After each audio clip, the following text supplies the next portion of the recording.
বন্ধুরা, আজ হচ্ছে আমাদের অ্যাকোরিয়ামটা অনেকদিন পর পরিষ্কার করা হলো, ওয়াশ করা হলো। তো মাছগুলো আবার ছেড়ে দিচ্ছি। আমাদের অ্যাকোরিয়ামে মোট 6টা মাছ আছে। তো মাছগুলো দীর্ঘদিন পর পর পরিষ্কার করে দিতে হয়। মাছের ভিতরে যে পাথর থাকে একটু পরে দেখাবো। ওই পাথরগুলো পরিষ্কার করে না দিলে ওর ভিতরে ময়লা হয়ে থাকে।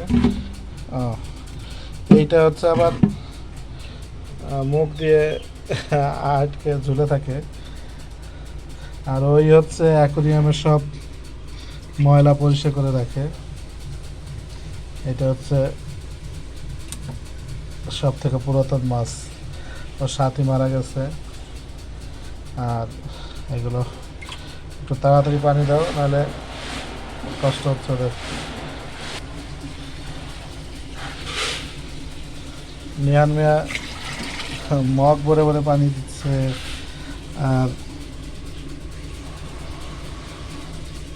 এই মাছটার এখন হচ্ছে এই কালারটা আছে, কিছু সময় পর কালারটা চেঞ্জ হয়ে যাবে, রোদ উঠলে সাদা হয়ে যাবে। আর ওকে যখন উপরে তোলা হয় একবারে কালো হয়ে যায়, 2টা কালার হয় মাছটা।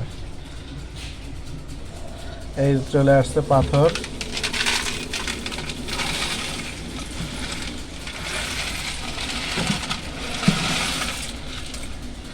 এটা বলে আনো আপু। এইগুলো হচ্ছে কালারফুল পাথর।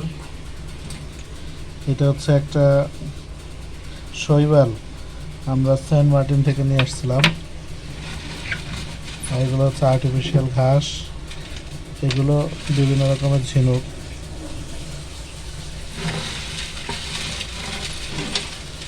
আমরা যখন কক্সবাজার ভ্রমণে গেছিলাম তখন এগুলো নিয়ে আসছিলাম, এই ঝিনুকগুলো আর এই পাথর। এই আর একটা পাথর, অসাধারণ।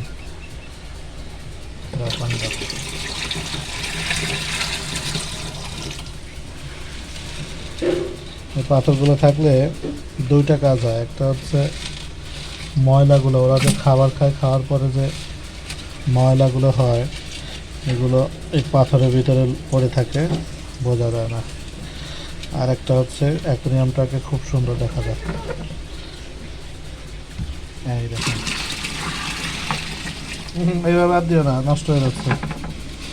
আস্তে দিতে হবে। হ্যাঁ, আমার হাতে দেবো, আমি দেবো। এটা হচ্ছে একটা মোরগ, সাদমান মিয়া এর ভিতরে রেখে দিয়েছে।